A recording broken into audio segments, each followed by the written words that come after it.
புதிய ஊதிய மாற்று ஒப்பந்தத்தை வலியுறுத்தி 17வது நாளாக என்எல்சி நிரந்தர தொழிலாளர்கள் போராட்டத்தில் ஈடுபட்டு வருகின்றனர். இந்த போராட்டத்தின் ஒரு பகுதியாக என்எல்சி தலைமையகத்தை பேரணியாக சென்று முற்றுகையிட்டனர்.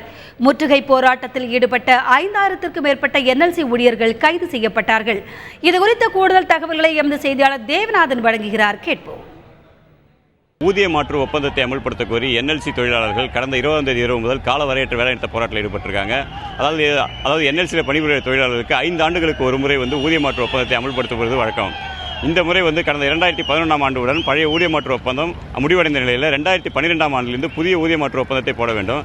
அதற்காக அங்கீகரிக்கப்பட்ட தொழிற்சங்கங்கள் பல கட்ட பேச்சுவார்த்தைகள் நிர்வாகத்தில் நடத்தியிருக்காங்க. இதில் எந்த ஒரு உடன்பாடு எட்டப்படாத நிலையில் தான் இந்த வேலைநிறுத்த போராட்டம் இன்று 17வது நாளாக நடந்துகிட்டு இருக்கு.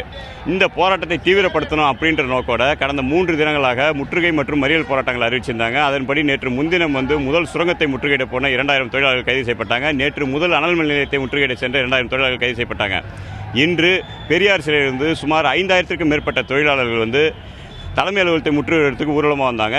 இவங்க நேரு சிலை அருகில் மறித்த போலீசார் அவங்கள கைது பண்ணியிருக்காங்க.